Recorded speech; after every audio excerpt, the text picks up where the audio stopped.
PT Mahkamah Keadilan Indonesia. Iya, benar-benar ini kantornya.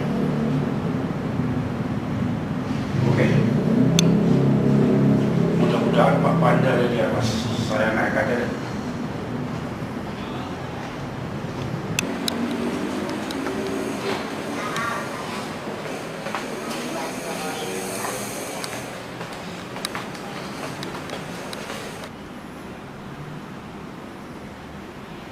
Wah, Horas Sawang, wih, Horas Sawang, aduh, Horas Sawang, Bapak datang nggak bilang-bilang, iya, aduh,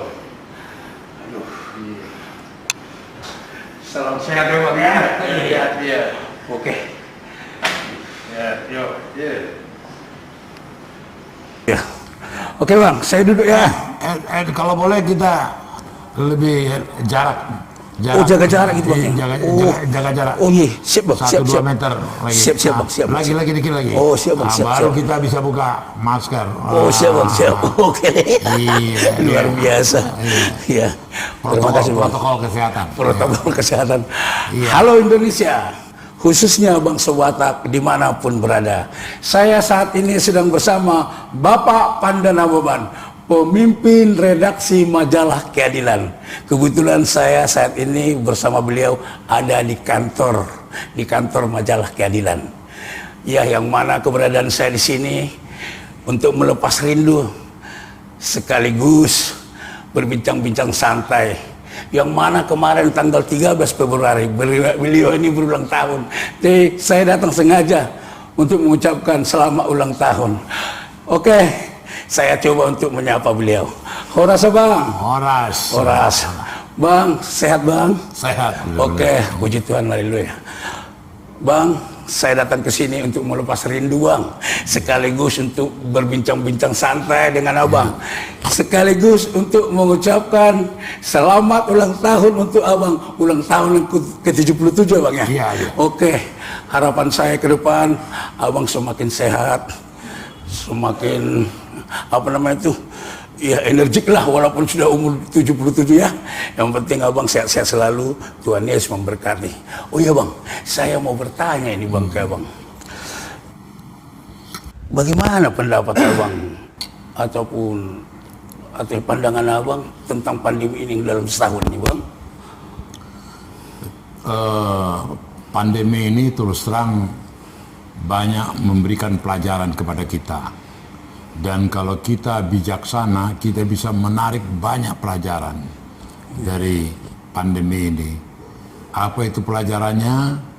Kita dipaksa disiplin, dipaksa bersih, ya, dengan kemudian ada semacam satu doktrin menjaga jarak seperti kita tadi, ya, mencuci tangan, memakai masker, itu menjadi ikon daripada gerakan itu. Jadi kita tidak melihat pandemi ini sebagai satu malapetaka, menjadi satu beban, menjadi satu ini, tidak. Dari sini kita tarik apa yang menjadi hikmah daripada pandemi. Bahwa ini bikin susah iya, bahwa bikin repot iya, bahwa bikin bahaya penyakit iya gitu loh. Tetapi kita tidak tenggelam dalam ketakutan. Kita tidak tenggelam dalam ketakutan. Kita harus lawan itu dengan satu sikap yang betul-betul arif dan bijaksana. Jadi saya juga ambil salah satu contoh buat keluarga-keluarga muda yang punya anak SD, SMP, keluarga-keluarga yang muda. Ini kita tidak punya referensi, tidak punya riset, tidak punya catatan pengalaman seperti ini. Sehingga mereka belajar dari rumah, belajar pakai pakai Zoom, belajar dari komputer. Itu tidak ada kita. Itu seluruh dunia tidak pernah membuat satu studi tentang peristiwa. Sekarang harus kita alamin itu.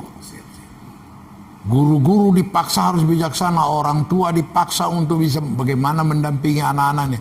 Dan anak-anak ini diuji kejujurannya, betul-betul pelajaran yang sangat mahal, gitu loh. Ini jadi sangat disayangkan kalau kemudian banyak keluhan karena ini tidak. Ini semacam satu tantangan, satu hal yang harus mampu ditaklukkan. Dan lagi yang paling mahal, ini ada mahal waktu emas yang diberikan dari peristiwa ini, yaitu ada kesempatan berdialog bapak ibu dengan anaknya, ada kesempatan berdialog anak antar mereka kakak beradik, ada kesempatan mereka berdialog ke orang tuanya, bahkan memberikan pendapat tentang orang tuanya, memberikan pendapat tentang anaknya, saling mengenal di antara mereka. Ada kemudian satu sistem lagi, membagi satu pembagian kerja di rumah, siapa yang mengepel, siapa yang bersihkan, siapa yang cuci piring, siapa yang apa, dahsyat ini. Bangsa ini sekarang secara spektakuler dididik untuk menjadi satu keluarga yang teratur, berkomunikasi dan sebagainya. Jadi betul-betul saya melihat ini satu hal yang akan membuat bangsa ini menjadi besar.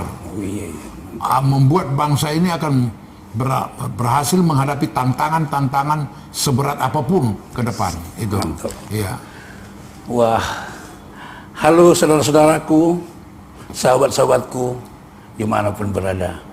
Kita sudah sama-sama mendengar tadi pandangan dari Bapak Pandanaoban ataupun sisi dari penilaian beliau tentang pandemi ini. Sungguh luar biasa.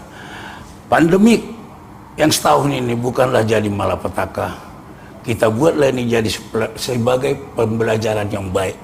Mohon kita camkan itu, ya saudara-saudaraku ya. Jadi maksudnya jangan tenggelam di dalam ketakutan, jangan tenggelam di dalam ketidakpercayaan diri, ya. Tetap semangat, itulah maksud dari penjabaran beliau. Ya, iya kan Bang ya? Iya. Ya, Bang, itu tadi kan dari sisi pandangan Abang. Bagaimana kesan dan pesan Abang tentang kehidupan kita di ke depan gitulah, negara kita inilah, bagaimana kira-kira supaya tetap semangat gitu Bang?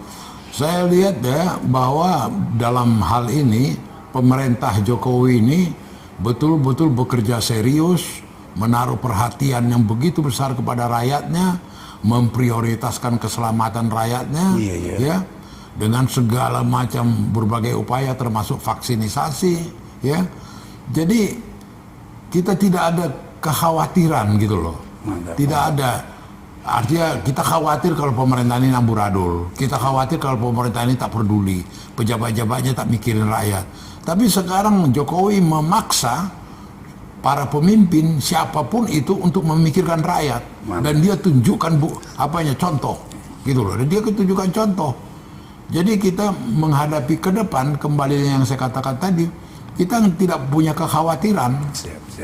Kita punya bahwa kesusahan ada, iya. Banyak pengusaha-pengusaha yang menjadi jatuh, betul. Banyak yang ini betul. Nah, disinilah kita mau menarik apa yang bisa membuat kita bangkit kembali. Amin. Apa yang bisa kita membuat lebih maju lagi. Itu yang saya ini. Oke. Jadi kalau sisi pandang Awang ke depan ini ataupun situasi di negara kita ini sekarang benar-benar udah mantap lah ya di bawah kepemimpinan Bapak Jokowi ya. Oke lah. Jadi karena gini ya, kekuatan bukan pada Jokowi aja, pada rakyatnya. Sekarang ini terus terang aja, sekarang sudah adanya satu kerukunan bersama secara politik. Tidak ada lagi cebong, tidak ada lagi kampret, mantap. tidak ada lagi kadrun, tidak ada lagi ini. Dan kemudian Prabowo masuk menjadi pembantunya Jokowi, itu pengaruhnya besar sekali. Jadi menteri ya. Jadi bangsa ini menjadi kuat gitu loh. Dengan persatuan dan kegotong royongan itu, bangsa ini tidak ada kekhawatiran menghadapi beban berat apapun ke depan. Itu yang saya maksud. Oh iya, saudara-saudaraku, sisi pandang dari beliau tadi, negara kita ini boleh katakan saat ini sangat indah, damai. Seperti kata Bapak tadi, nggak ada lagi cebok, nggak ada lagi kadrun, nggak ada lagi kampret. Maksud dan dari pernyataan dari beliau ini sudah bagus-bagus, semua udah damai-damai. Ya, harapan kita ke depan, kita hindarkanlah polemik, lupakan perbedaan.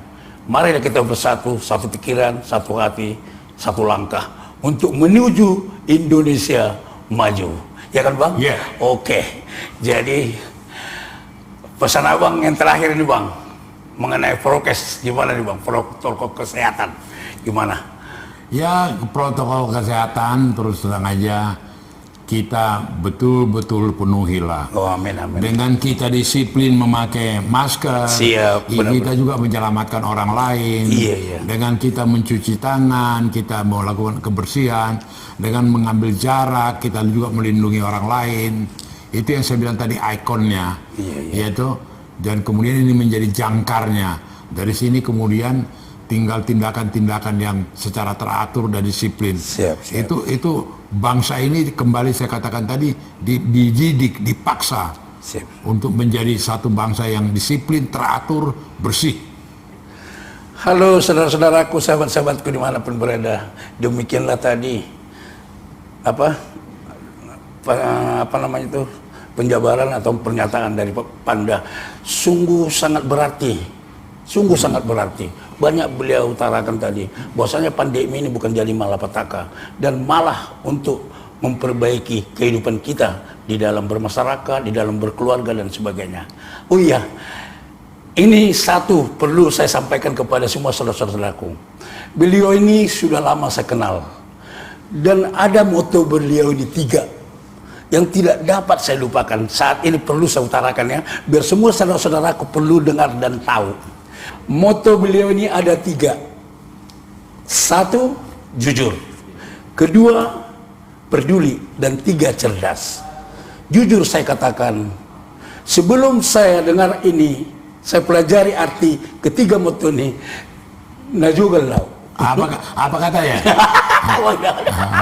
Jadi nggak pernah aku jujur berkawan, nggak pernah aku jujur berteman, nggak pernah aku jujur sama saudaraku, dan aku nggak pernah peduli dan tidak pernah ada kecerdasan dalam pemikiran aku ini. Jadi begitu kuikuti, kupelajari, kusimak, kucermati moto dari abang ini, itu yang 3 ini: jujur, peduli, cerdas. Orang jujur dapat dipercaya, peduli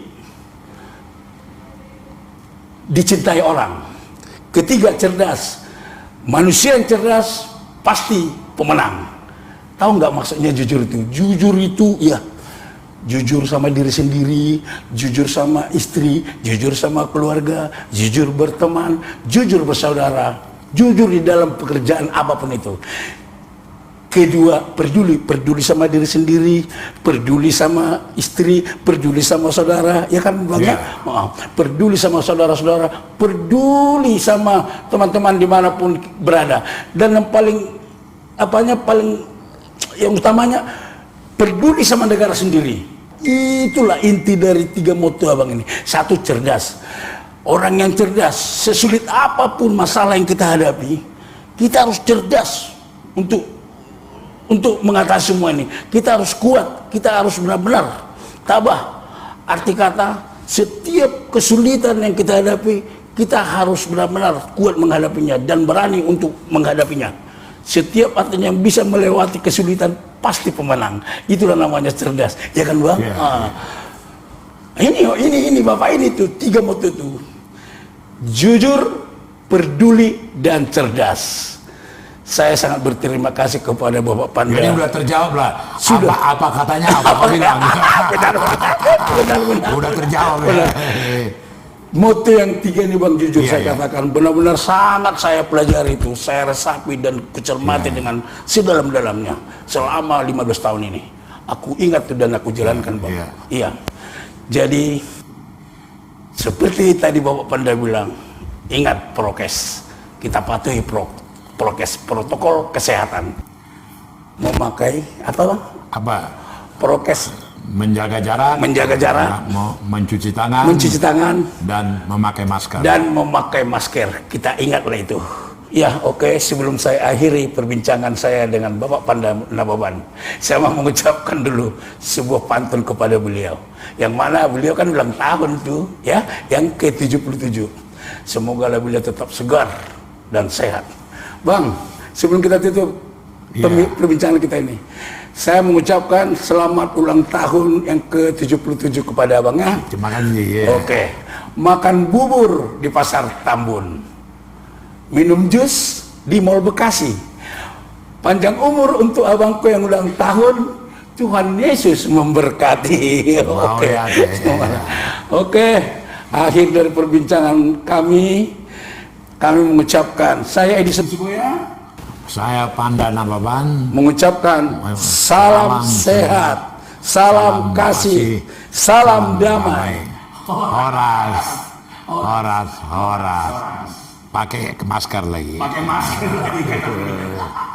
Iya. Mantap.